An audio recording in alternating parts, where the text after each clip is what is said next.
Баршаңызға қайырлы күн, сіздермен Дамира. Бүгін зебра пирогын жасайтын боламын. Дәмі керемет, видеоның соңына дейін қараңыз. Алдымен 3 дана жұмыртқамызды жақсылап миксерлеп аламыз.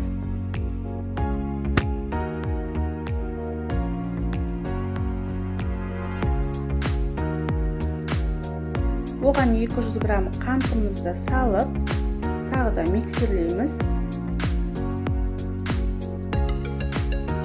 Ақ көбікке оранғанша миксерлейміз.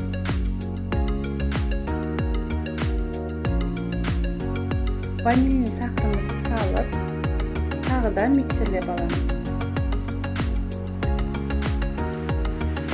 Менде 200 грамм қаймақ, оған жарты қасық соданы салып, араластырып қойдым. Енді 180 грамм майымды міндетті түрде еріген болу керек. Массаға салып, тағыдан миксерлеп аламыз.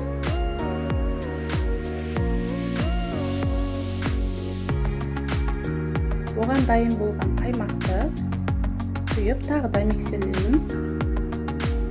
Менде ұн салдым, одан кейін 250 грамм міндетті түрде електен өткіземіз, сонда біздің пирогымыз жақсы болып көтеріледі.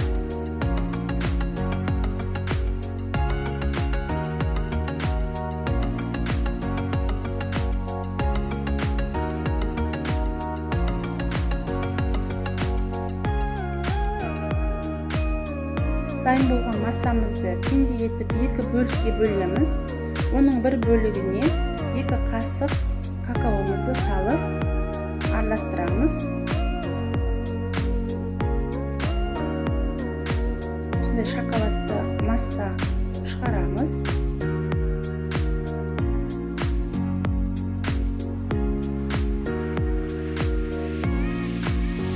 Дайын болған соң тапамызды алып, оған дәл видеодағыдай етіп 2 қасықтан бірінің үстіне бірін құйып отырамыз.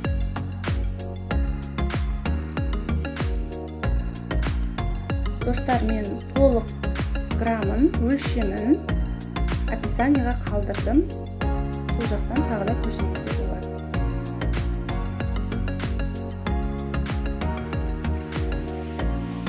Барлық массамызды түгелдей осылай құйып отырамыз.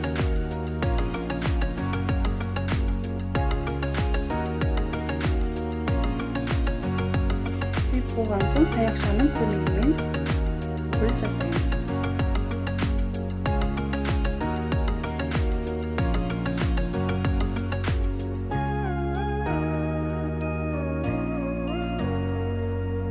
Мен пешімді 180 градусқа қыздырып қойдым. 45 минутқа пісіріп аламыз.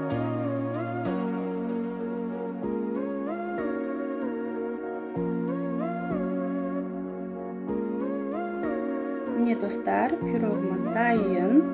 Мен шоколадпен әсемдедім. Бұл өз қалауларыңызша.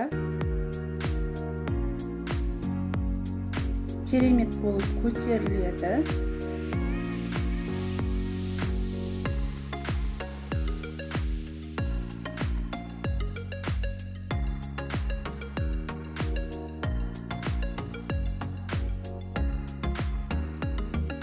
Менің видеомды көргендеріңізге рахмет.